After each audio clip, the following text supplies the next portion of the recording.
the Badlands. Explain those Badlands. That's a hell of a name.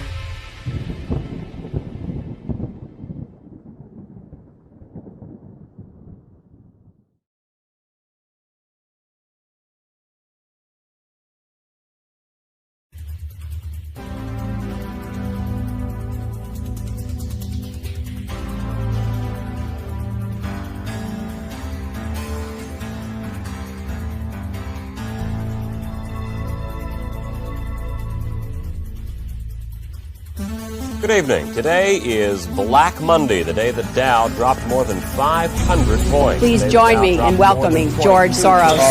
It's panic. Everyone's everybody would try to find a bottom. To stand up and do something, become really engaged in the electoral process in this country.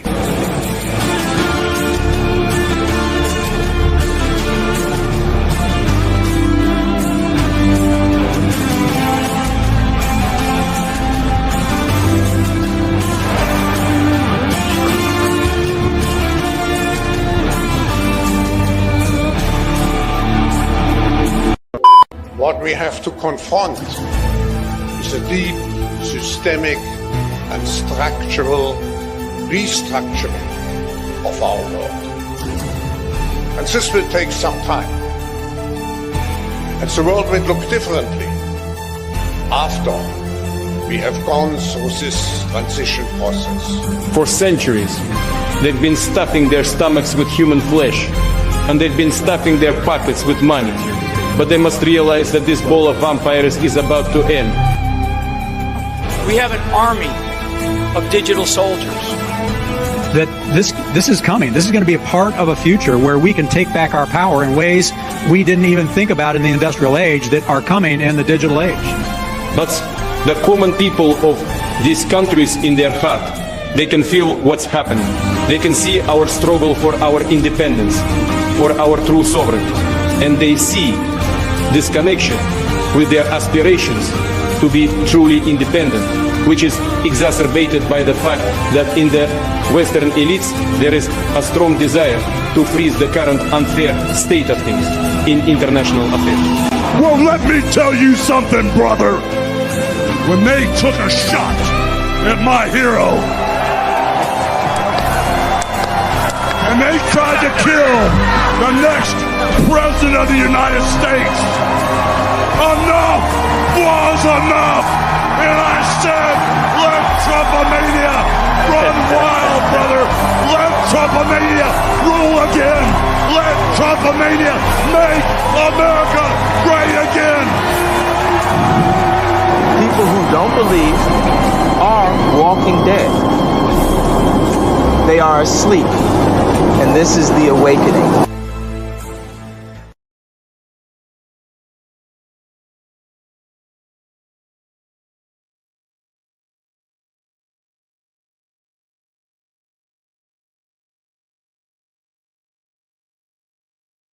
Between Russia and Georgia over the Georgian breakaway region of South Ossetia.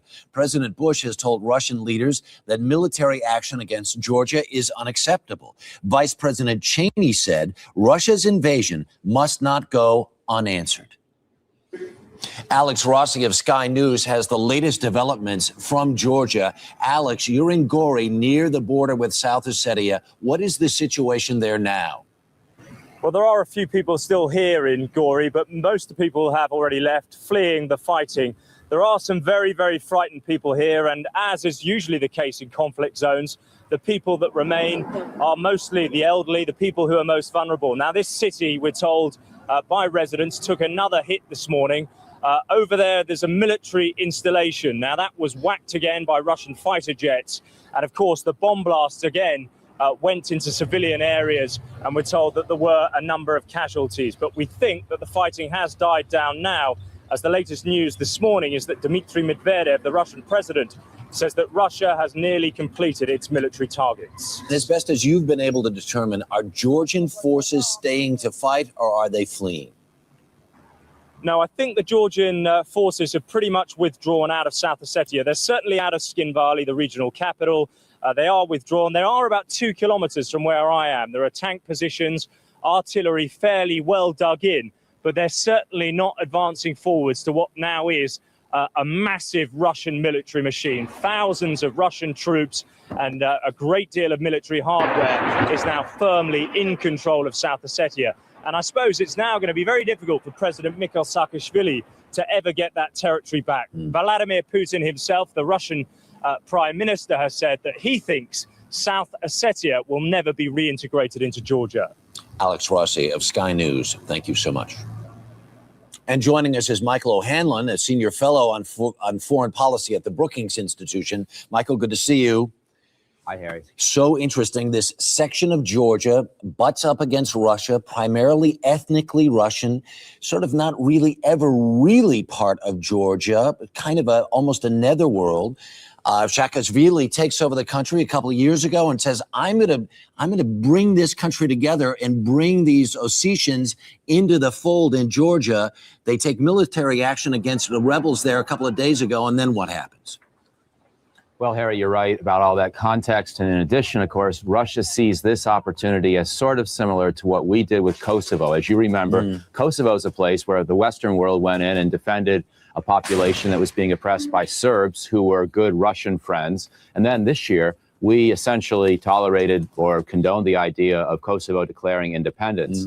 And this is the last straw for Russia in terms of seeing NATO come eastward. I think they also are tired of the talk of Georgia joining NATO, which is the next intended step in the alliance. And basically, Putin said, this is an opportunity for me to reassert Russia, to control these two enclaves, and probably to ultimately split them off from Georgia. The worry now, as you know, is that he may go even beyond that. And there's talk of whether Russia wants to make sure that the Georgian president is pushed out of office or otherwise fundamentally altered in his foreign policy. Because there's been bombing in Georgia itself, in Gori, and outside of Tbilisi. Now, Georgia has as many as 2,000 soldiers on duty in Iraq right now, being a very good friend to the United States. Some of those Georgian soldiers, as they were being driven out of South Ossetia over the last couple of days, were saying, where is the United States? Right. Well, you know, Harry, military intervention here is unthinkable. Russia's a nuclear weapons state. They're very close to this region. Of course, we're very far away. Georgia is not now a member of NATO, so any talk of a formal security guarantee is not there anyway. It's going to be very interesting to see how hard we push to back up Vice President Cheney's words that this will not go unanswered, because I believe it will go unanswered militarily. But we still have a lot of economic and diplomatic steps, including perhaps John McCain's idea of trying to kick Russia out of the G8, or even now there's some talk of boycotting the Olympics in Russia in a few years' time, and announcing that right now. So there are a number of things. Economic sanctions are very tough because Europe depends so much on Russian gas, but we'll see what happens. All right, Michael O'Hanlon, as always, a pleasure. Thank you very, very much.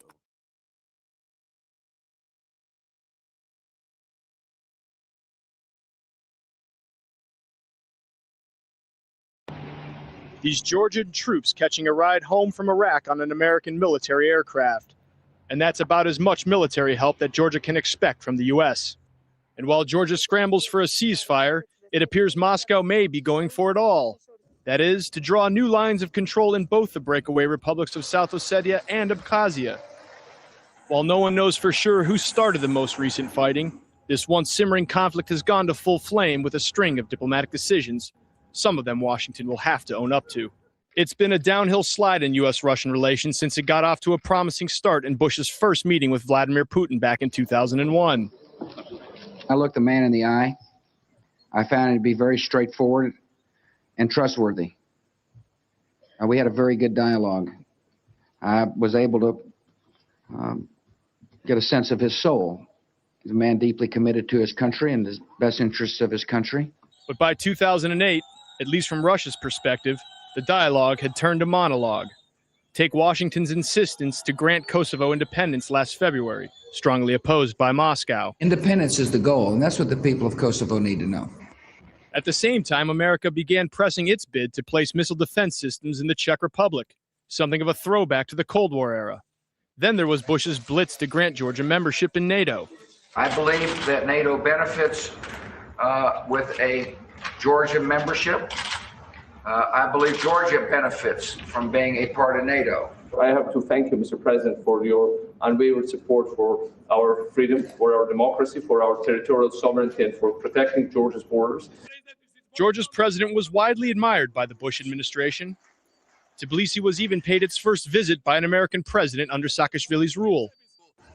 You gathered here armed with nothing but roses and the power of your convictions, and you claimed your liberty. And because you acted, Georgia is today both sovereign and free, and a beacon of liberty for this region and the world. Of course, Bush was referring to Georgia's 2003 so-called Rose Revolution, which was followed by democratic elections. But like other buzz-named revolutions, including the Cedar Revolution in Lebanon, the so-called Rose Revolution has been set ablaze with war, and the U.S. is struggling to find out just how far Russia wants to go. Is the goal of the Russian Federation to change the leadership of Georgia? Even if it were, with troops bogged down in both Iraq and Afghanistan, any U.S. military commitment is out of the question, which is why Russia may very well succeed, unopposed, in removing Georgia's military once and for all from both South Ossetia and Abkhazia in coming days. Not good news for Saakashvili, who may soon be joining Washington's graveyard of pro-democracy fallen stars. Clayton Swisher, Al Jazeera.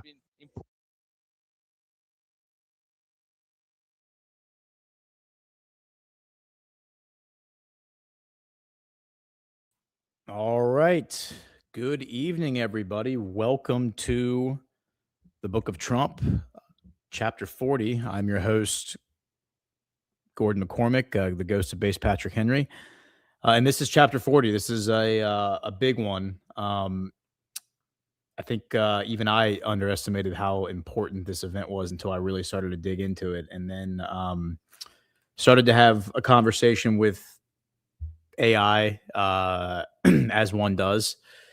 And I just asked it, I said, is this event, the 2008 Russo-Georgian War, Putin's Rubicon? Like, is that a fair way to describe it? And the AI said, yes, that actually is a very accurate way to describe it. This is, and the context being Putin's attempt to restore relations with the West. Is this the Rubicon, like the point of no return?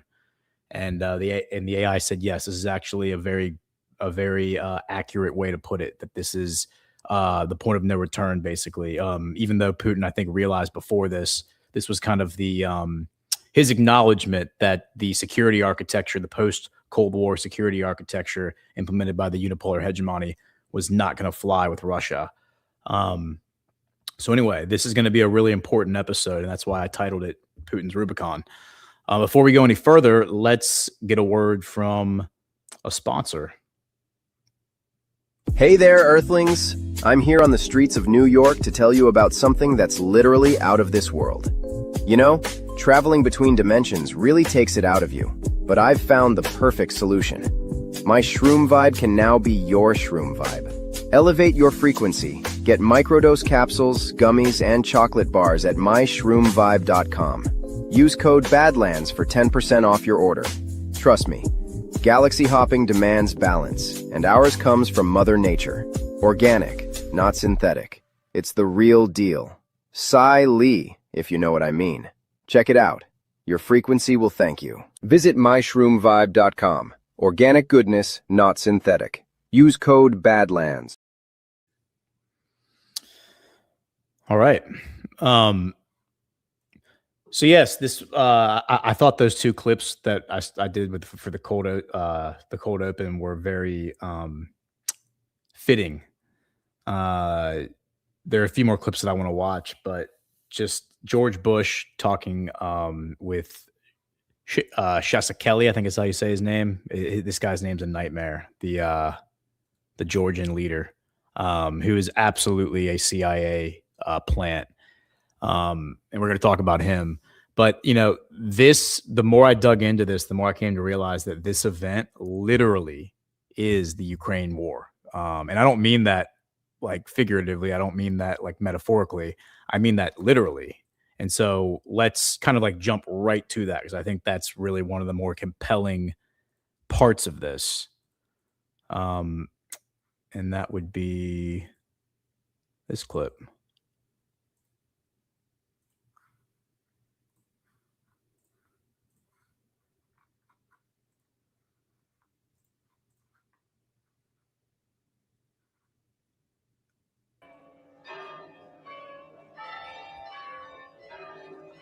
Okay, so pay attention.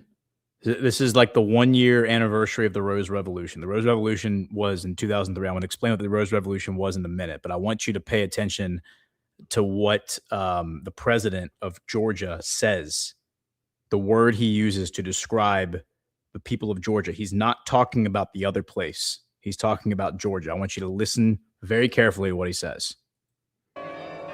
This is kind of a montage, so there's really nothing else. There's no narration. It's just images and then him speaking.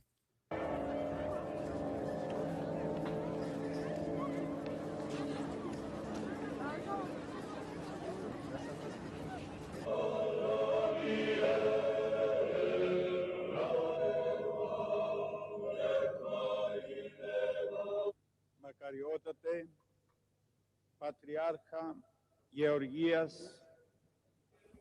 Дорогі браті і сестри, я звертаюсь до вас. This is the moment for Europe not to let down the Ukrainian people. This is the moment. This is the moment for supporting democracy, for supporting legal procedures at their proper execution. And this is the moment for everybody to watch the situation very carefully and to stand by side of the Ukrainian people and democracy in this region.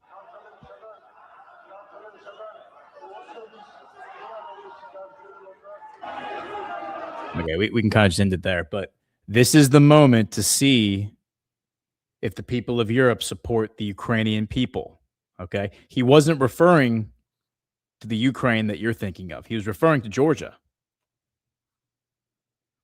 And what he means by that is you may recall that back when Vladimir Putin did a interview with Tucker Carlson, like a year and a half ago, maybe it was 2 years ago at this point. I don't even remember how long ago it was. Remember what he explained? Because Tucker, of course, was very hostile and asking about Ukraine. And Vladimir Putin said, do you even understand what the word Ukraine means? The word Ukraine means borderlands. So when you are saying the Ukrainian people, all you're saying is the borderlanders. And if we go look at a map of Russia,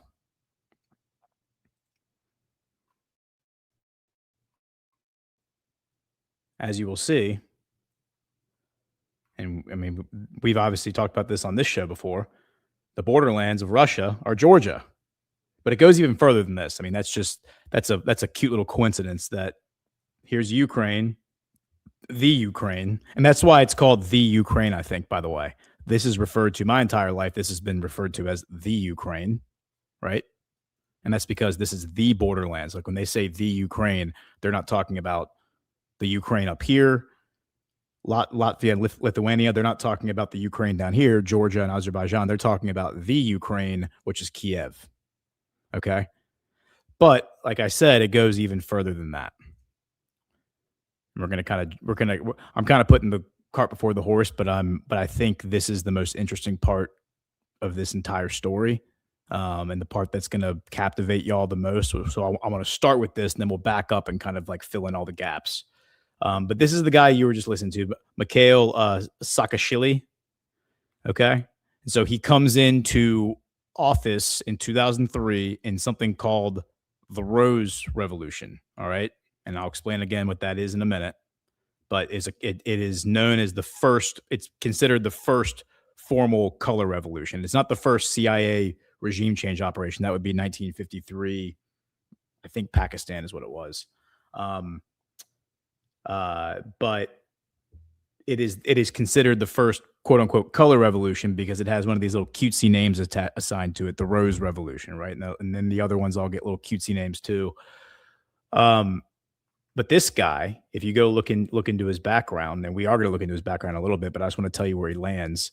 He ends up getting appointed as the governor of Odessa in 2015.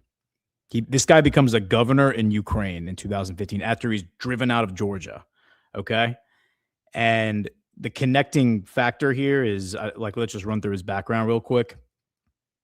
U.S. educational background. This is all confirmed. This is all open source. This is him openly bragging about this on television. He attended Columbia University School of Law in 1993. He went on an Open Society Soros Foundation scholarship. This is widely acknowledged by him and other open source reporting.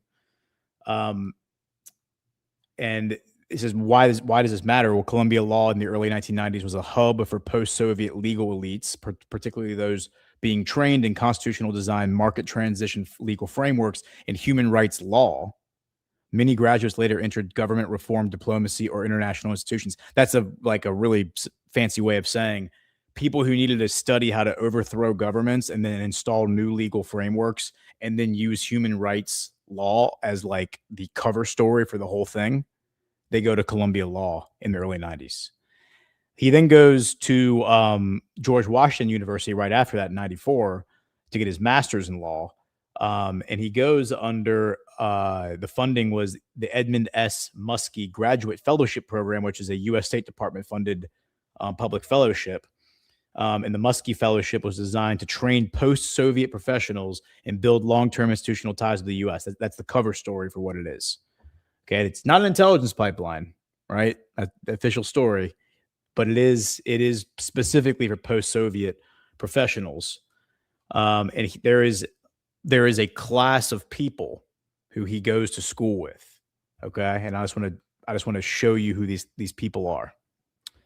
Some of the other notable alumni from this program, from this in 2015, they launched an internship program as like a professional exchange program, the Edmund S. Muskie Internship Program. It's launched by this organization called Cultural Vistas, which in 2024 was designated an undesirable organization by Russian authorities. It's an NGO that operates out of New York with regional offices in Berlin and Washington, D.C.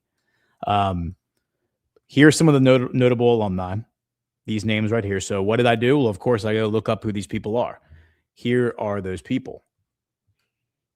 The first one, Alexander Katashvili.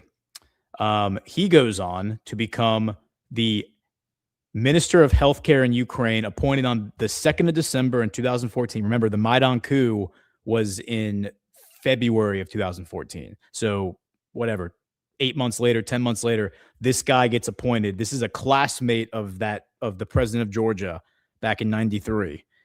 This guy goes on to become the Minister of Healthcare in Ukraine in December of 2014. And in the very same day, he was, because he's born in Georgia, he's a Georgian citizen, he's granted Ukrainian citizenship by the Ukrainian government the very same day. He comes in not even being a Ukraine citizen, gets appointed the Minister of Healthcare, and is given his citizenship in that same moment. One big swoop. The next person, Aliana Babak. Another George. She's actually a Ukrainian politician. She comes over on this program. She's elected to the Rada, which is like their Congress, in the October 2014 Ukrainian parliament elections. So she's in that first class of the post-Maidan coup elections. Another one of this guy's classmates. Another one of his classmates from 93 would be, they were either there in 93. It was like they were there like in 93 or 94 or 95. There's like a 3 or 4 year period. These people are all there. Another guy is Andrei Povavarsky. He is from Ukraine. He goes on that same day that the other guy gets appointed the minister. Another one of his classmates gets appointed the Minister of Health in Ukraine. This guy gets appointed the Minister of Infrastructure in Ukraine. All these appointments, by the way, are being made by the CIA, of course, because the CIA is the one that overthrew the Ukrainian government in 2014. That is like widely celebrated by the mainstream media as a fact. Another person from their class, again, all these people that I'm talking about, not only did they go to Columbia Law, but they went there on the Edmund S. Muskie internship fellowship from the State Department, meaning the State Department paid for them to come over and go to Columbia Law, just law school to study law.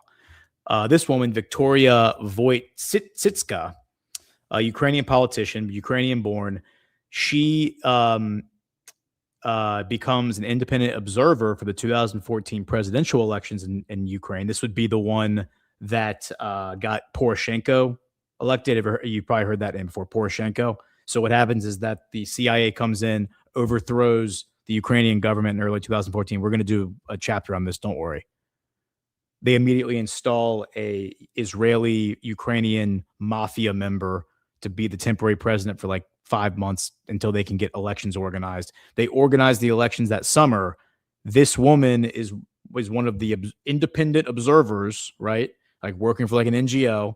She then turns around and gets elected into the parliament in like October, like later that year. But she is one of the independent observers that makes sure that Poroshenko gets elected. She also, by the way, worked as an auditor after going to law school, works as an auditor for PricewaterhouseCoopers, which is like, I mean, go ask Ash. Ash will tell you all about them. They are about as deep state as you get. That's one of the auditing firms that runs Wall Street. So she works for them, and I believe at least one of these other people worked as an auditor. But like this other guy, Andrei Pivovarsky, worked in the International Finance Corporation. This woman, Babak, she works for the Kiev State Pedagogic Institute of Foreign Languages. I mean, and then this other guy, Katashvasky, goes on to create all these NGOs in Georgia. But the cherry on top of all this, and then we'll back up and kind of go back to the beginning, because I'm trying to capture your attention here, is the fact that this clown, this guy right here, when he is in, if you go look, this is like part of his Wikipedia. If you go look up this guy's history, he goes and becomes, let me make sure I got this right. I have the notes right here. He goes and becomes right here. Let me copy paste this in, because I like fell out of my chair when I read this, and I clipped this, highlighted it, and sent it to Burning Bright. This is exactly what I sent to Burning Bright. His early life. It says he was born in Tbilisi on December 21st, 1967. His father is a physician who practices medicine and directs a local center. His mother was a historian. During college, he served his shortened military service in 1989 through 1990 with the Soviet Border Troops Checkpoint Unit in Borispil Airport in Ukraine. At that point, it's still part of the Soviet Union. He graduates from the Institute of International Relations of the Taras Shevchenko National University of Kiev in 1992. So he goes to school in Kiev. And then at this university, he becomes buddies with Petro Poroshenko, the guy who becomes the president after the Maidan coup. And while he's in Ukraine, he participates, this is October 1990, in a student protest known as the Revolution on Granite. So I think it's pretty safe to assume that this guy is like being totally groomed by the CIA throughout his entire time in the Ukraine. This guy is being completely groomed for the role that he's going to assume later in Georgia. He then briefly works as a human rights officer for the Interim State Council of Georgia following the overthrow of their previous president. He then receives the fellowship from the State Department. That's the Edmund S. Muskie Graduate Fellowship Program. So I think as like this Revolution on Granite is like, that's in Ukraine, and then he goes and he helps and he overthrows the president in Georgia, right? Then he becomes the fellowship. He gets his fellowship. He goes to Columbia Law School. He goes to George Washington. And then he receives a diploma from the International Institute of Human Rights in Strasbourg, France. So this guy could not have more of a deep state CV than, like, I mean, it's like he came out of my brain. Like I almost like vomited this guy up out of my brain. I was like, I need the perfect CIA villain. And this guy was presented to us. Okay. And just to kind of like drive that point home, because you probably heard them mention John McCain, because John McCain wanted to kick Russia out of the G8 as early as 2008. Here is the same guy, Saakashvili, walking around Odessa. This is November 18th, 2015. So this is 7 years after the Russo-Georgian War, the event that we're talking about tonight. Walking around Odessa.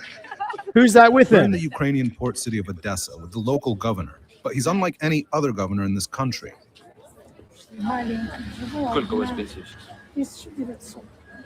This is Vice News, by the way, which is totally not a CIA outlet. This is not a CIA media outlet. Please don't accuse the Vice News of being a CIA proxy outlet, but here they are filleting John McCain and filleting this guy. Are you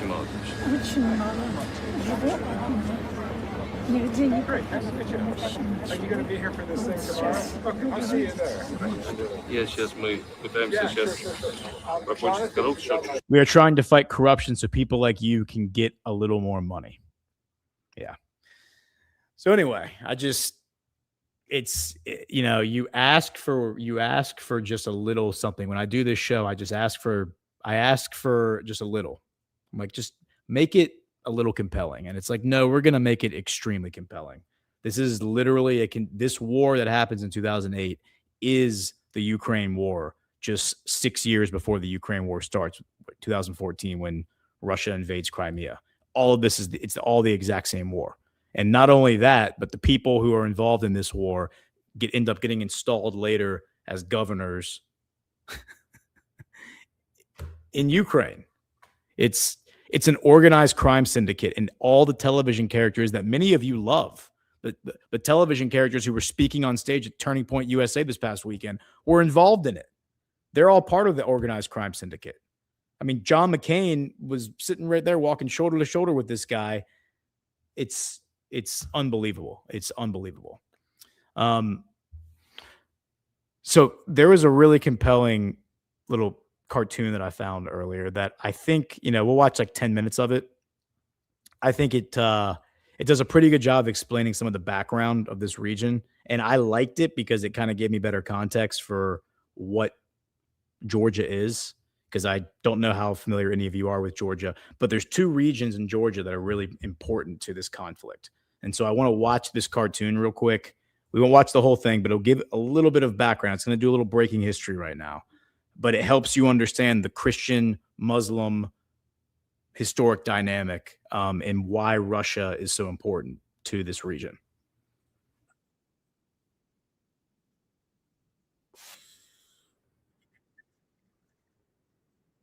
Pardon me, it was not on stage. In 2008, Russia and Georgia went to war, which sent shockwaves across the globe. It began as a regional escalation in South Ossetia, one of Georgia's two Russian-backed separatist regions, but quickly turned into a proper war. Soon, fighting also involved Abkhazia, Georgia's other separatist region. The confrontation only lasted for 5 days, and subsequently, Russian troops temporarily occupied parts of Georgia, while Georgia lost what little territory it still held in both South Ossetia and Abkhazia.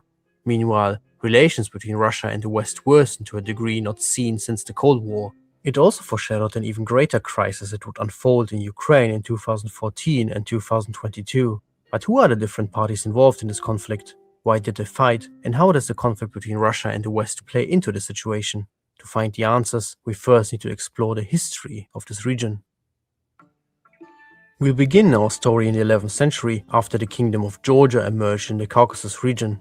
Aside from the Georgians, who speak the distinct Kartvelian languages native to this region, there were also other ethnic groups present here, like the Abkhazians along the northern Black Sea coast, who despite speaking a completely different Caucasian language, played an integral role in the politics and culture of medieval Georgia. And there were the Ossetians or Alans, an Iranian people group who settled in the region probably around the 8th century and whose history also became intertwined with Georgia's. Remarkably, the Georgian kingdom managed to hold its own against the powerful. Okay, so just to be clear, there are three really main ethnic groups here. One of them is the Georgians. The other one are the Absekians, I think is how you say it, and then the Alans, or otherwise known as the Ossetians. So those are the two other ethnic groups that are going to be these two splinter regions that are going to become central to this war. And remember, this is on the border of Chechnya and Dagestan, the places that we talked about Burning Bright last week. Empires of the time, and even experienced the Golden Age, during which it dominated much of the Caucasus, becoming a stronghold of Eastern Orthodoxy. Things were going fairly well for the Georgians, until when the Mongols arrived in the early 13th century, Georgia was subject to a long period of devastation and subjugation. While the Mongols didn't break the Georgian state entirely, later invasions by other powers like the Turco-Mongol conqueror Timur would ultimately lead to the breakup of Georgia. Eventually, these little successor states fell under the influence of two Muslim powers, the Ottomans, who dominated the western regions along the Black Sea, and the Persian dynasties, who dominated the eastern parts. But things would... And remember, the Dagestani and the Chechens made peace with the Mongols. So the Mongols broke the Georgians, but the Chechens made peace with them. They paid the tribute, and so they didn't get destroyed. They were spared. Change when a new power approached from the north, Russia, between 17. Okay, so remember, I think this is an important little chart here. You have two Muslim empires. You have the Persians and you have the Ottomans, and then you have the Russians, who are Christian, obviously, coming in from the north, but they're not quite in the Caucasus yet, as you can see from the chart here. Between 1700 and 1800, the South Caucasus became a complicated Game of Thrones between Russians, Persians, Ottomans, and local Georgian rulers. After some time, Eastern Georgia became a Russian protectorate until 1800, when Russia annexed the kingdom. In the following... And that would be Catherine the Great. So we're talking about Catherine the Great now. We're talking about good dear friend of the American colonists, the American founding fathers, and that's when she really wanted to take over. She wanted to make Russia part of the Black Sea. So the entire Black Sea coast, really everywhere along the Black Sea, you see right here, from the green all the way down to Georgia, Catherine the Great built a Russian city, and she really made this a Russian, half the Black Sea basically became under Russian control from a coastline standpoint. Decades, Russia would fight several wars against the Persians and Ottomans and take control over most of the Caucasus and the remaining Georgian populated areas. Subsequently, the various ethnic groups of Georgia developed different attitudes. Those are the three ethnic groups we talked about earlier. So the two smaller guys you see there, those are the two groups that are going to become central to this conflict in 2008. Towards the new Russian overlords. The Ossetians were mostly supportive of the Russians, who had helped them in their struggles against their neighbors. The Georgians. Okay, and again, like we can go back to the last 2 weeks of this show, and this is just like, again, serendipity. Overlords. But the Ossetians were mostly supportive of the Russians, who had helped them in their struggles against. Remember the Ingush? Remember, if we go back to all these ridiculous maps that I threw on my map. If we come back over here and we look at the maps from last week, check it out. Ingushetia, right? Ingushetia? I don't know if I'm saying that right, but remember, it was Ingushetia and Chechnya that teamed up together and formed the first like little republic that rebelled against Russia in the 90s. So again, it's like all this history just starts to overlap and it all starts to kind of come back. But so now they're saying that same group that is responsible for starting the first Chechen war in the 1990s, they're the ones who historically are having an issue with these Ossetians. Let me, if I can find the right tab to flip back to. Here it is. The neighbors. The Georgians were initially opposed to direct Russian rule, but soon came to terms with the situation and their leaders integrated into the Russian nobility. The Abkhaz, however, like the Circassian relatives, were much more opposed to Russian expansion. Due to their resistance and the strategic importance of their homeland, they were soon forbidden to settle along the strategic Black Sea coast, which altered the region's demographics significantly. While it was always a diverse region, with Abkhazians living alongside Georgians and Greeks, Russian policies made the Abkhaz a minority here, and they encouraged the migration of friendlier ethnic groups to the coast, including Georgians, Russians, and Armenians. Russia's grip on the South Caucasus would remain firm until the outbreak of World War I. In 1917, the war caused the Russian Empire to collapse, which sparked a brutal civil war, mainly between the royalist White Movement and the communist Bolsheviks. What followed in the Caucasus was what experts like to call an absolute shitshow. Outside powers would try to gain influence, while local political factions would bicker over the future of the region. In Georgia, some leaders hoped to eventually reunite with Russia to regain a protector against their neighbors, but when it became apparent that the Bolsheviks would win the civil war, this idea was abandoned. In May 1918, Georgia declared independence, and its neighbors immediately disputed its territorial claims, all while conflicts arose with the Abkhazians and Ossetians, who were unhappy with Georgian rule. This chaotic period was short-lived, however. After the Bolsheviks emerged victorious in Russia, they subjugated the South Caucasus and later proclaimed the Soviet Union. Now, remember, Stalin was Georgian, so Stalin came from Georgia.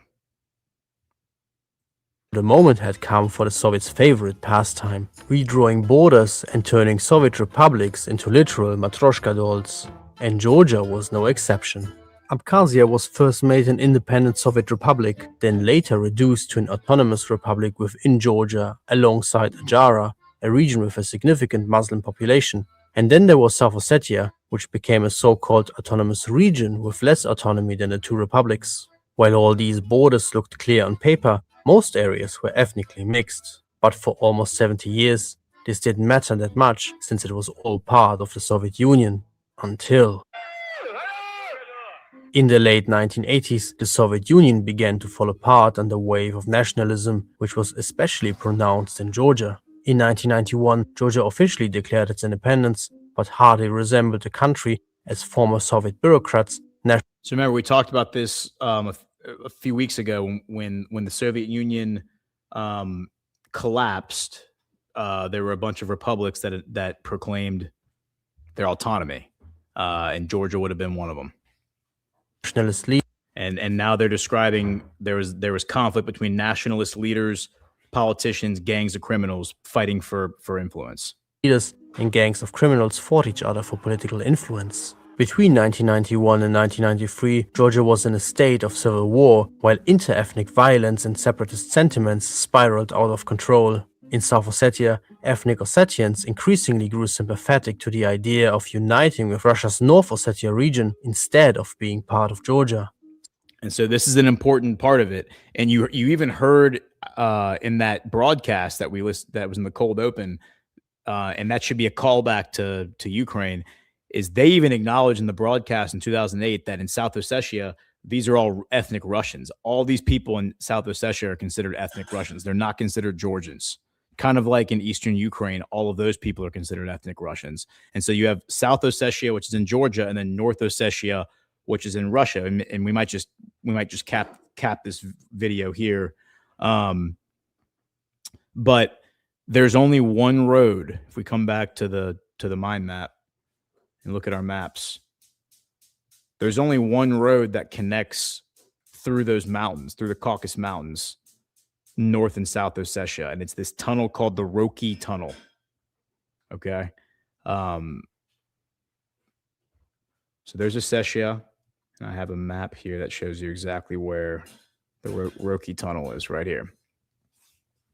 Okay, the Roki Tunnel is this red line. These red lines are the roads that run between Russia and Georgia, and so you can see North Ossetia here, South Ossetia here, and that's the Roki Tunnel. That is the only road between South Ossetia and Russia, is that tunnel. So it's very strategic, it's very important, and it becomes kind of the critical lifeline between Ossetia and Russia. So let's back up and talk about what happens in the years leading up to 2008. Because this guy doesn't really get into all that. He just kind of glosses over it. So we have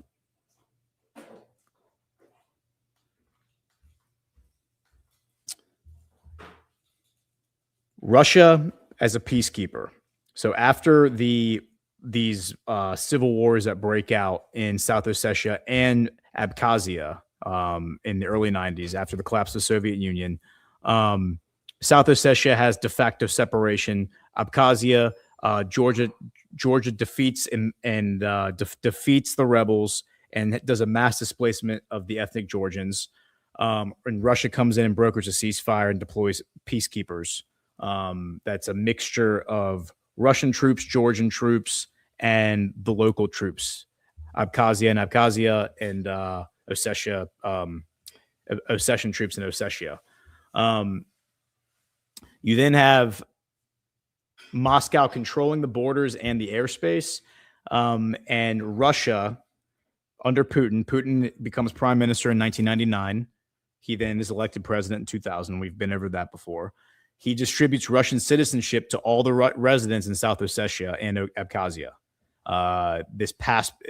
There's a special name for it, but it was like a passport program where he gives them all passports and says, y'all can come and go to Russia as you please. You are now considered Russian citizens. And it creates a legal pretext for future intervention because it's under the idea of like defending Russians that live abroad. Kind of like if Americans were trapped in Puerto Rico, we would send the Marines in to save them, right?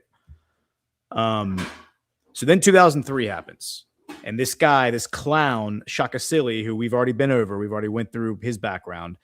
Because remember, he spent the 90s in America going to school, getting his master's, being groomed by the CIA. Before that, in the late 80s, he was in Ukraine, first as a soldier and then as a quote-unquote student at Kiev, overthrowing governments, right? He was cutting his teeth in how to overthrow a government.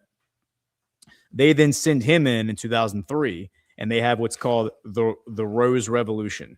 So what was the Rose Revolution? The Rose Revolution was when these NGOs all come in to Georgia. They walk into their parliament and they lay on that guy, Saakashvili, like on television, you know, all the mainstream media outlets are broadcasting this, walks into their parliament with holding a rose, and then all of his friends come running in with roses, and they lay roses down on the desks of all the people who were their enemies. And the rose symbolized a nonviolent takeover of their seat.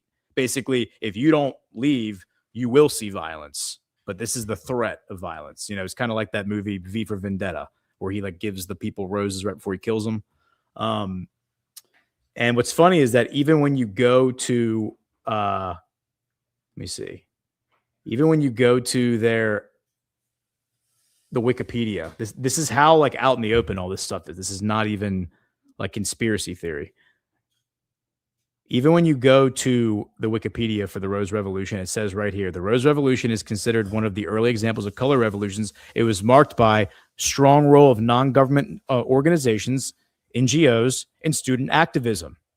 What did we learn before? That Saakashvili was a student in Kiev in 1990 and was overthrowing governments as a student in the Granite Revolution or whatever they called it. So this is a template that they use to overthrow governments all over the world. And this guy was one of their star players. So who do they overthrow? This is the guy who they overthrow. Eduard Shevardnadze. And as you can probably guess, he's pro-Russian, right? He's sympathetic to Russia. He's actually installed in 1985 by Gorbachev, who appoints him as the Minister of Foreign Affairs for the Soviet Union, and then he becomes the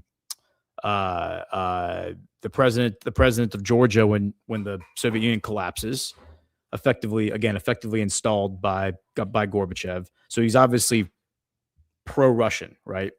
He's overthrown by this guy in the Rose Revolution in 2003. From there, that's kind of what kicks off the tension, because then we get all this tension between 2003 and 2008. You get this thing in 2008 called the Bucharest Summit, which was a NATO summit. I think it was April 4th, 2008. I think I might have it right here.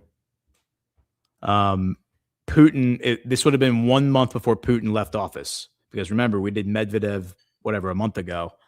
And Medvedev starts his presidential term May 7th, 2008. So this is early April 2008, 1 month before that. Putin is attending the summit in Bucharest, which is Romania. And NATO is openly saying, we want Georgia to join NATO. They're being very, very provocative about it. And where is that? I believe I have, yeah, here it is, Bucharest summit. So it says it was a NATO summit organized by, in the Palace of the Parliament, Bucharest, Romania, on the 2nd through the 4th of April, 2008.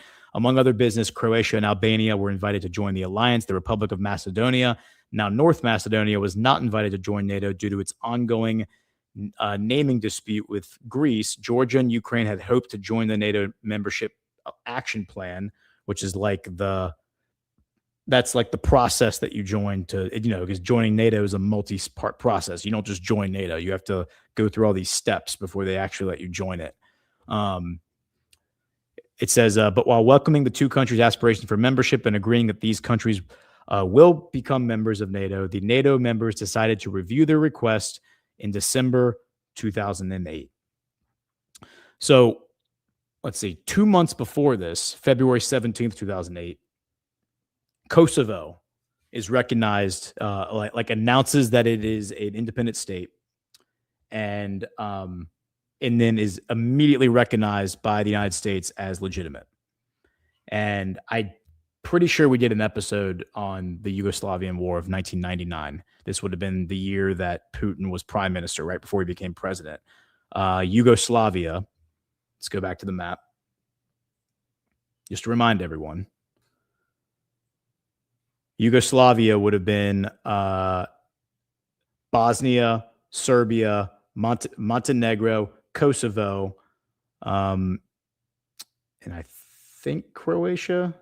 Yeah, Croatia and Slovenia. So Slovenia, Croatia, Bosnia, Serbia, Montenegro, Kosovo. Now Serbia is the pro-Russian, was pro-Russia. And I've had conversations with Colonel Oak about his experience, because he was deployed in Kosovo at that time. And as he explained to me, he said that when they were told, the U.S. military, the army told them, we're going in to protect the Kosovoans, they're Albanian, the Albanians from the Serbs. He said the Serbs are the bad guys. They're the Russian friends. And Oak said that when they got on the ground, they realized that the opposite was actually true, that it was actually, they had to protect the Serbs because the Albanians, who were Muslim, here's Albania right here. The Albanians were actually going around burning all the churches down in the middle of the night and attacking the Serbs and killing old Serbs, going around terrorizing people, burning their churches down, being radical jihadis, basically. But according to George Bush and according to Bill Clinton and according to the U.S. establishment, political establishment, they were the good guys. The guys who were running around burning churches down and killing old people were totally the good guys. And the Serbs, who were Christian and friends of the Russians, they were the bad guys because they were friends of the Russians. So jump forward 9 years from there, because this is 1999 we're talking about. 2008, February, Kosovo suddenly says, we're a country. We're a country. And immediately Condoleezza Rice comes out and says, yes, you are a country. And George Bush says, yes, you are a country. And they actually come up with a term for this. This is so sick. They come up with a term for why you can't use that as, because Putin suddenly says, well, wait a minute, if y'all are going to do this, then we're going to use this as a pretext for, let me see, Kosovo sovereignty. There, what was that term that Condoleezza Rice used? Let's pull this up.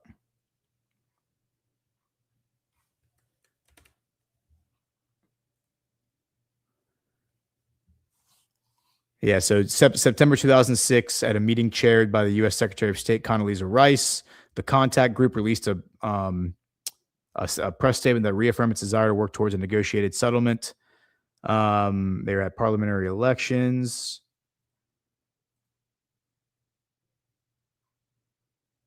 Yeah, no, that's not it. I apologize. God, I wish I could find this because it was so infuriating that they would say that, but it's actually like a Latin term that says it's a case by case basis because the entire unipolar hegemony comes out, like NATO, all of them, and they say you can't just assume that just because this one country, this one place declared the separatists declared that their sovereignty, you can't just universally apply that to anywhere in the world. It's a case by case basis, and these people just happen to have the right credentials in Kosovo. And the credentials, of course, is that the State Department had installed all their people in their government, probably. But that sets the stage. That February event sets the stage for what happens 2 months later in Bucharest, where NATO's openly saying, well, Georgia, why don't you just go ahead and join up and join NATO? And again, if we go back to the map, why the hell would Georgia be in NATO? NATO stands for the North Atlantic Treaty Organization. The North Atlantic, let me show you where the North Atlantic is. I know I'm being really douchey here by saying this, but here's the North Atlantic Ocean. And the idea is all the countries that have a coast on the North Atlantic are in an alliance against Russia. And if we go, I'll show you a chart that demonstrates how that has evolved.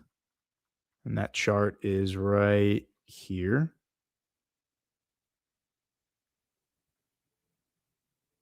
I apologize. It's not a very pretty chart. It doesn't have good resolution at all, but you can at least tell what it says. If I can get it to load.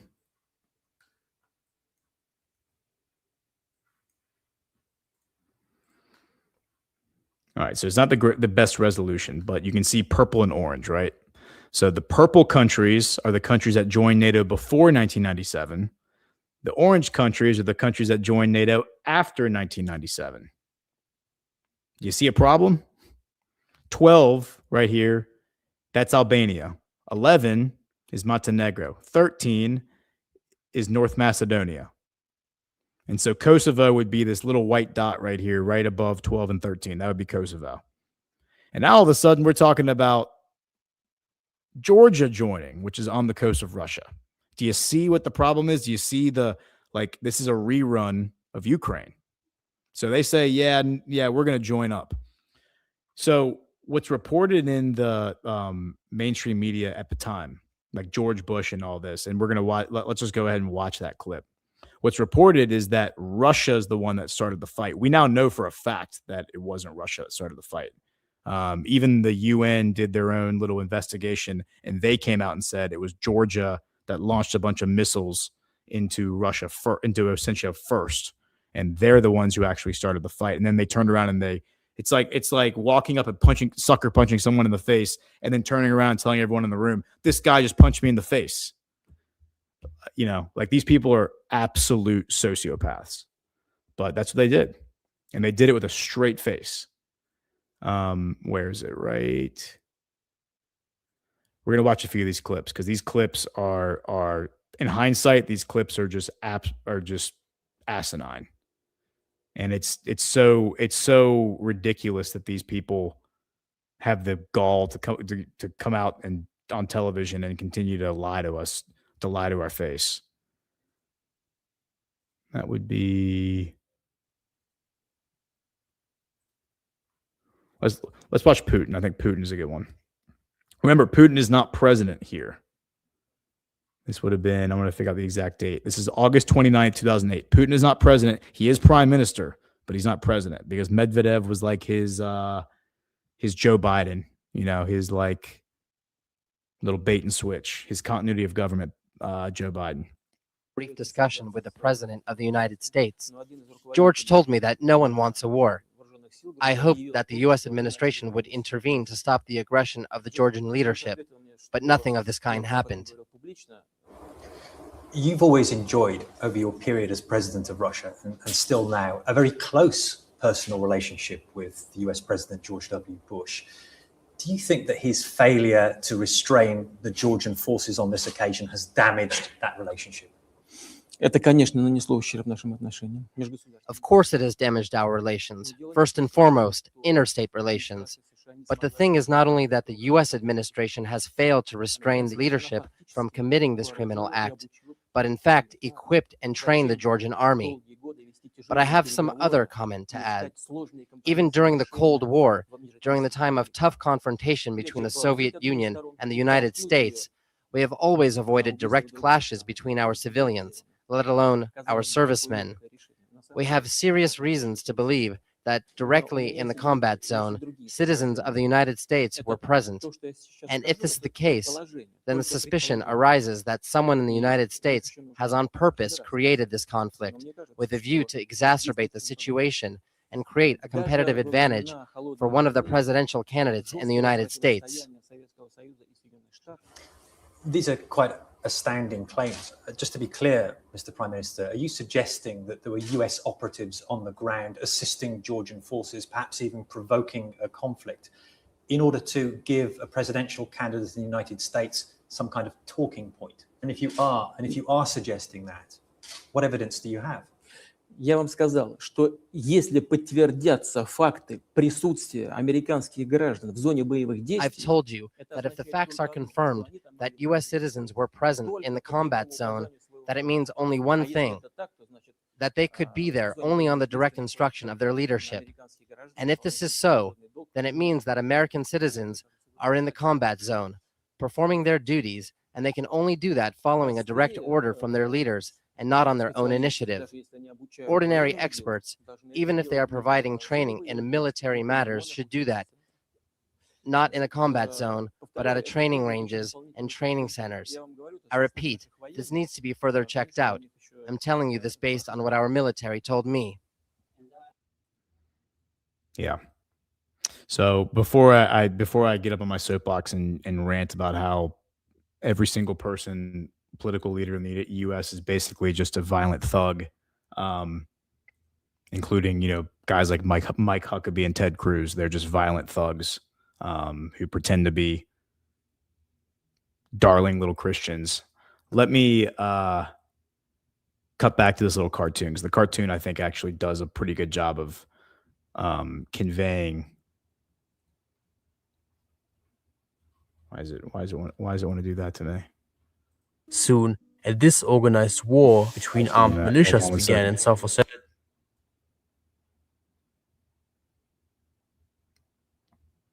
Experienced the Golden Age, during which it dominated much of the Caucasus, becoming a stronghold of Eastern Orthodox government. Okay, so I brought us up to the point in this little cartoon because it's a 5-day war, but this cartoon kind of explains with using a map, and you know how much I like maps. That's my favorite part of this little cartoon. So it says right here, if they can recognize Kosovo, I can recognize Abkhazia and South Ossetia. That's Russia saying that. And then it'll explain the 5-day war. Which then argued that it could recognize Abkhazia and South Ossetia on the same grounds. This of course made the Georgians nervous, and pressure was building up to act before it was too late. And secondly, the 2008 NATO summit, which ended in an official statement that eventually both Georgia and Ukraine are welcome to join the alliance, something the Russians Georgia and Ukraine called a red line. All of this would contribute to the escalation that followed in August of 2008, which began in South Ossetia after months of violent incidents. The question of who started the 2008 war is really controversial, today maybe more so than ever. Some argue that it was started by the Georgians, who were fed up by the stalling negotiations and who underestimated Russia's willingness to intervene and overestimated the support they would get from the West. Others claim that Georgia's military actions were provoked and anticipated by the Russians and separatists, and allege that Moscow had built up forces in South Ossetia prior to the escalation. When the war began, Georgian forces took control over much of Tskhin Valley, South Ossetia's de facto capital, but soon Russian and separatist forces pushed the Georgians out of... You can see in this little map that they're providing, when the war breaks out, Georgia rushes into South Ossetia, which had basically attained its autonomy when the Soviet Union collapsed. It had basically driven out in the opposition and claimed political autonomy. Georgia then invades in 2008, August 2008, and then Russia comes running in and drives Georgia out. And this is all happening in the span of 5 days. South Ossetia, the Abkhazians joined the confrontation. And then you can see up here in Abkhazia, the red part, Georgia also occupied Abkhazia. And when the fighting starts in South Ossetia, the Abkhazians drive the Georgians out. And the Russians come running in to back them up. As well, driving the remaining Georgian forces here out, while the Russians proceeded to occupy parts of Georgia proper. After 5 days of fighting, the Georgians and Russians agreed to a ceasefire brokered by France. The destruction that the war caused was immense. Between 100 and 200,000 people were displaced, and the regional economy was hit hard. Later that year, the European Union commissioned an independent report on the war, which blamed... Okay, it was the European Union, which is even more surprising, not the UN, but they're the ones who actually blame Georgia. Both sides when it was released in 2009.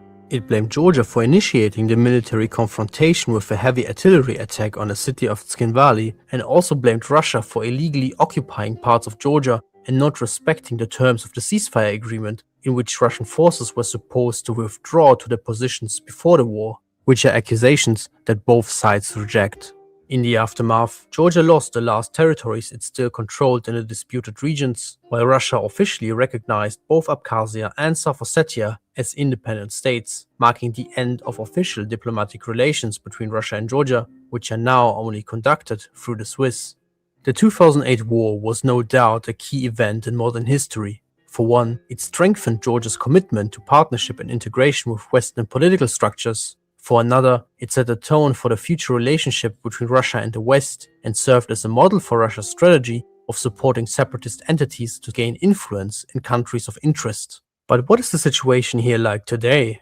All right, we're not going to get into that because that's for another time. But I hope that the map, I think, really helps. Like looking at a map when you're talking about this and having it animated so that you're kind of seeing how movement is occurring and how the conflict unfolds. For me, at least, I'm just a visual person, and I think it helps me absorb and digest the information. I do have my own map that shows the actual military movement right here. So the red, it begins on August 7th, 2008. The red arrows signify Georgia's movements. The blue arrows signify Russia's movements. And August 7th through 10th is the Georgia offensive. And then August 8th through 16th is the Russian separatist counteroffensive. And I said it was a 5-day war, but I guess the Russian separatist counteroffensive maybe lasts a few extra days, but it's 5 days of basically intense fighting. That's what I think it's August 7th through August 12th are considered like the actual days of the war. And then here the red jagged line shows the Georgian defensive position on August 11th, which would have been, basically the end of the fighting. So let's see some of the important things before we get into like the aftermath. Some of the important things that are happening here. We talked about Medvedev a few weeks ago. We talked about how Medvedev, they learned in the Second Chechen War that their military was not. The First Chechen War, they went in and just dominated. They went in and just bombed the hell out of Grozny, which is right here. You can see Grozny up here in Chechnya. Remember, they just bombed Grozny into kind of like what happened to Gaza. Just bombed Grozny out, and it worked for the most part, except that their armored columns just kept getting ambushed, and they really learned that overwhelming numbers in urban combat does not work. The Soviet tactics from the Second World War do not work. So that's when they first started thinking about, that was the 90s. They first started thinking about modernizing the army, going to smaller units, hybrid warfare. The Second Chechen War, they learned even more, especially once the Kadyrovites, the Kadyrovsky, they defect, join the Russian side. They bring a lot of strategic knowledge and wisdom with them, and help kind of modernize the Russian military. At that point, they're still proxies. At this point, which is 2008, they're still proxies. technically the Chechen War is not, the second Chechen War is still ongoing. Even though most of the fighting is stopped, they're still kind of hunting down. I think they were still hunting down some of the leaders until like 2009, as I understand it. But the Kadyrovs at this point are fully in Putin's camp. They are not serving in an official capacity in the Russian military at this point. So they're not in the offensive forces going into Georgia and fighting. However, the Kadyrovsky, these guys, the guys we learned about the past 2 weeks, and we talked about Burning Bright last week, led by him, Ramzan Kadyrov, they are deployed in the rear. They're in the rear guard in Chechnya to make sure that no like rebels or maybe like CIA-backed Islamists attack from the rear. So they're kind of doing like internal security. They're doing a lot of the role that they actually play now in Ukraine. They're playing there, which is internal security, internal militia, special forces, very, very small unit stuff. And they're cutting their teeth. They're proving their loyalty to the Russians. They're proving their loyalty to Putin. And through this war in Georgia, the Kadyrovs, even though they're not even close to being center stage, they're like way, way, way in the back. They are proving themselves, and they're establishing a relationship with the Russian military, which then later they get officially, formally folded into the Russian military. Unlike the Wagner Group is a proxy. They're a paramilitary outfit. This group is not a paramilitary outfit, but at this point they still are a paramilitary outfit. But they are being used. They're being used as like an internal police force almost. Once the military has moved in, they're in the back making sure that no nonsense is happening. So Medvedev, again, he had just become president 3 months before this. We talked about his technocracy, like he's a technocrat, the modernization of Russia, the modernization of the Russian economy, all of those elements. This all feeds into 2011, 2012. 2012 being when Syria really blows up, and Putin is going to really get angry when Hillary Clinton establishes or tries to establish a no-fly zone in Syria. That is the formal reason that Putin gives for coming back and saying, I'm going to run for president again, because this is unacceptable. We can't have a no-fly zone in Syria. And then that is when the Kadyrovites eventually are deployed to Syria in 2015. But again, we're seeing the refinement through these events, which are very, very important. This is Putin's Rubicon.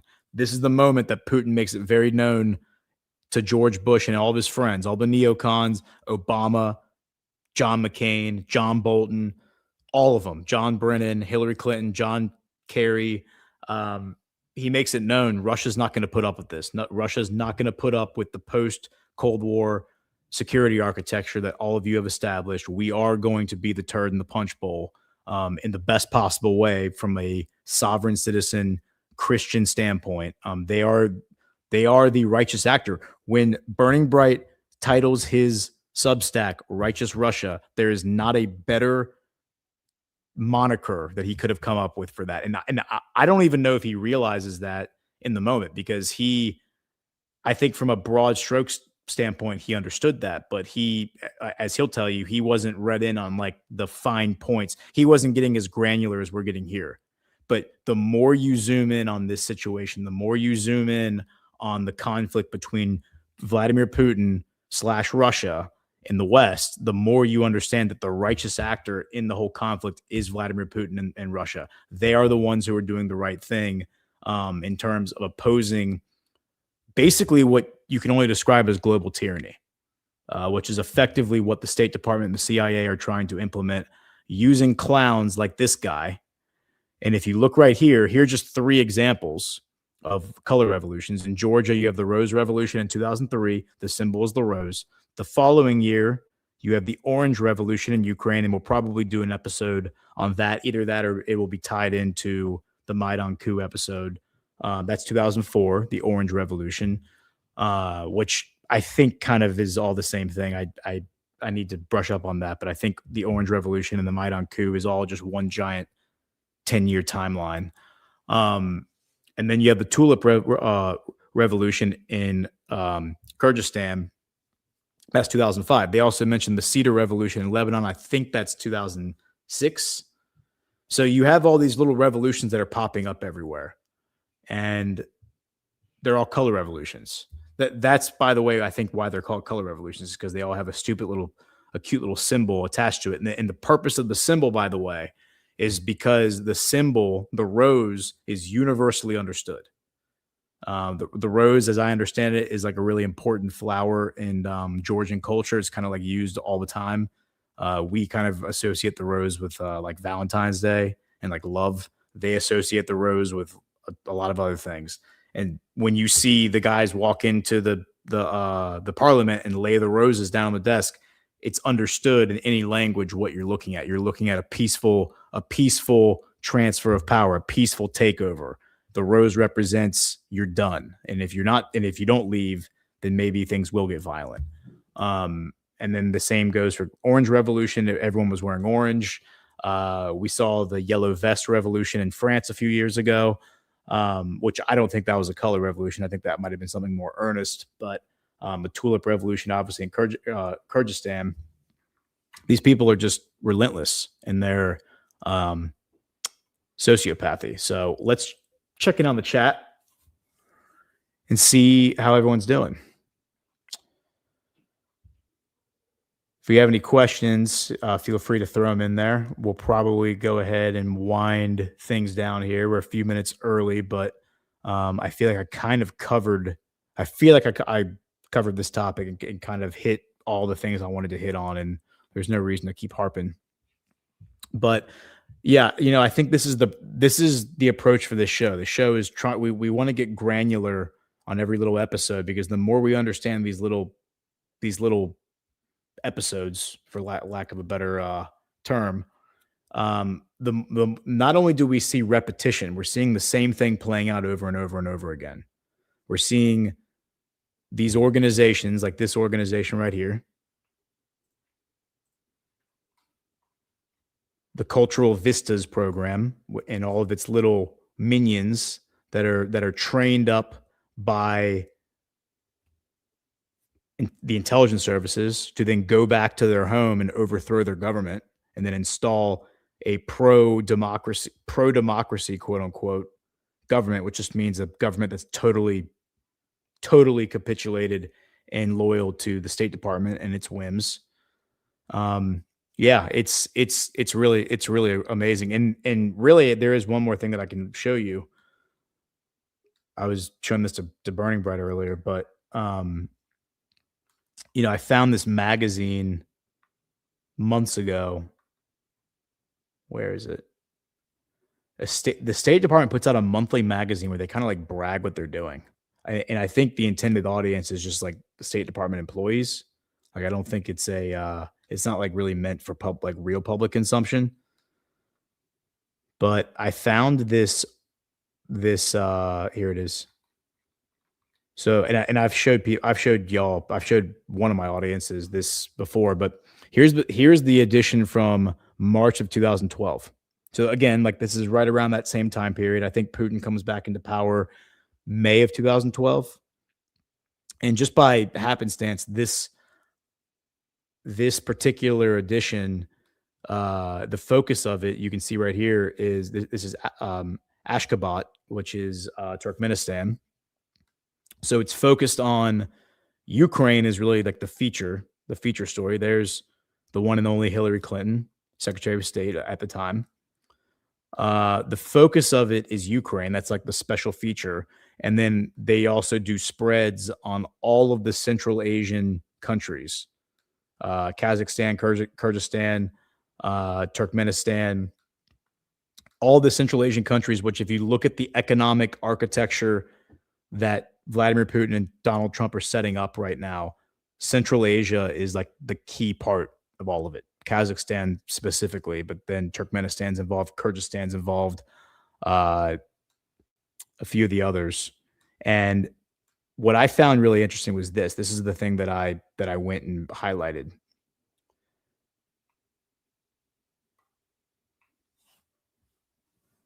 Right here. Ex-Soviet bloc posts celebrate 20th anniversary by Llewellyn Graham, office management specialist, U.S. Embassy in Kiev. Remember, this is 2012. It highlights these two people. It says the first two local staff hired in the U.S. Embassy in Ukraine in 1991 were driver. I think I have a better, blow it up. Yeah, here it is. The first two local staff hired at the U.S. Embassy in Ukraine in 1991 were driver Viktor Golovatyuk and protocol chief Irina Vazianova. Both are still employed with Mission Ukraine.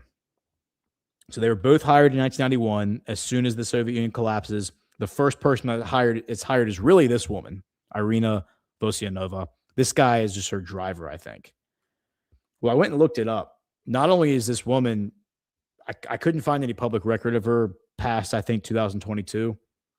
Not only is this woman still working in the Ukrainian embassy, she's Ukrainian, in the Biden administration, but she is the personal translator and personal assistant to Victoria Nuland. And she's like keeping Victoria Nuland's schedule as far as like Ukraine is concerned. And basically she's like doing all of the bidding of Victoria Nuland on the ground in Ukraine. And this woman is, I'm pretty sure she retired. I think I found some sort of little like excerpt about her in one of these magazines getting like a retirement party or something, maybe a few years ago. But 30 years working in the Ukrainian embassy, and she ends up being like the right-hand woman of Victoria Nuland. And you can kind of put the pieces together as to what she probably was doing over those 30 years. But she was probably a key player in the Orange Revolution, you probably would imagine. And then this is a really interesting little article. And given the time frame of it, it's probably worth looking at real quick. This is from WikiLeaks. Turgenev destroyed SBU incriminating evidence on Timoshenko, and Medvedko allegedly ordered Lutsenko to arrest Turgenev and Kosymyankin. Now, I'm not going to give all the background here because this is a different episode of a different chapter with the Book of Trump. This is all about Ukraine. And the guy who I mentioned when I said that they installed an Israeli Ukrainian mobster as the temporary president of Ukraine, that was February 2014. This is the guy who they install, the guy on the screen right there, Turgenev. And here they are in 2010 talking about arresting him for destroying evidence because he worked in the Ukrainian intelligence services. But he's also an Israeli citizen, an Israeli Jew. And he is destroying evidence against his boss, this guy, Mogilovich. So that's going to be its own episode, the whole Israeli-Ukrainian mafia connection and how that ties into all of this. But these are all just like little slices of the pie. And when you lay them all out side by side, it forms a really, really clear picture as to what's happening. It's one giant mafia that's made up of smaller little factions who all work together for control because they understand if they're working together and collaborating, they get to be one of the haves and they get to oppress the have-nots. That would be all of us. And they're all gangsters, all of them. They're all violent thugs, even the ones that pretend not to be, like Lindsey Graham, although I think his bloodlust is pretty tangible. But like Ted Cruz, I think Ted Cruz is actually like a very, very violent person. Maybe not physically violent, but in his head, spiritually, I think he's a very violent person. He openly calls for warfare against civilian populations that do not deserve to be bombed out of their homes. But Ted Cruz seems to think it's wonderful when we do that. So is he a Christian? Absolutely not. Not in my opinion. I think he is a Satan worshiper, but that's a rant for another time. All right, guys. So let's go ahead and hit any rants, any questions. Oh, we got a couple rants. Boom Diggity, $100. Love you, Boom Diggity. Thanks, Boom. Merry Christmas, Gordon. Merry Christmas to you too, Boom. I really appreciate that's so generous of you. Thank you so much. Bless you and bless you and your family. Thank you so much, Boom. Thanks for being here. Sue Spence, 21, $20. Merry Christmas, Gordon. Thank you for your years, student, even before your Badlands work of your work. May God bless you and your family. Well, thank you so much, Sue Spence. Really, really appreciate the support and the generosity. Yeah, and I really enjoy doing the show. And the more that like we get into this, I never expected to spend this much time. We're on episode 40. I never expected to spend this much time in the pre-Trump era. But the more that like I look into it and the more I like scratch away at it, I actually thought weeks ago that we were just going to skip this, that like, well, maybe the Russian-Georgian War isn't really that important. Maybe we don't really need to cover it. And then when I started to look into it, I was like, holy crap, it's literally the Ukraine war 6 years earlier. And even some of the people involved are, you know, like right here, like Medvedev, right here, front and center in the beginning. So I think it's important, and I've sent a DM to Kirill Dmitriev and asked for an interview. I'm sure I'll never hear anything, but it would be awesome if I could get an interview with Kirill Dmitriev. I would literally just do an episode about Kirill Dmitriev, and I'd let him come on and just tell us about his life in his own words. Like, what was he doing before he got involved in all this? Because he seems pretty open. I mean, the stuff he posts, he's like Q posting left and right on X, you know? All right, so let me check real quick for boosts. If you're listening on replay, you can go to badlandsmedia.tv/boosts and or I think it's /boost, and kind of leave a rant anytime. If you have any suggestions, if there's any topics that you want me to cover, absolutely happy to do so. I think we're good there. I am going to I think what I'm going to do is I'm probably going to pre-record Geopolitics with Ghost tonight, just because we got a lot going on tomorrow. We're hosting dinner tomorrow night, so I'm going to be doing the honey-do list tomorrow afternoon. And then I think I talked to Matt earlier. Matt and I may try to pre-record an episode of Breaking History, and what I proposed to him was, let's do the history of the world, like what was happening in the world. What did the rest of the world look like the night Jesus was born? Because everyone's familiar with like the nativity, and Ash and I talked about that a little bit last week on The Choice, where we pre-recorded some a Christmas episode with Bay Theater Dave and Jackie. So I think that episode is going to air. The first one I think is going to air Christmas Eve and Christmas Day, and then the second episode is going to air on New Year's Day. We've already recorded both those. Those are great episodes, and I encourage y'all to go check out Jackie and Bay Theater Dave's show. And Jackie and Dave, if you're in the chat, feel free to throw the link to that in the comment section. But yeah, great show. So looking forward to all those. But yeah, I think that's probably going to be my schedule here. Is we're probably going to pre-record tonight. Probably pre-record maybe tomorrow afternoon or tomorrow night with Matt, depending on how things shake out. And then you won't hear from me for a couple of days. All right, guys. With that said, I will go ahead and say Merry Christmas. I'll be on Badlands Daily tomorrow morning with Brian. And see you soon. Thanks again. Have a good evening.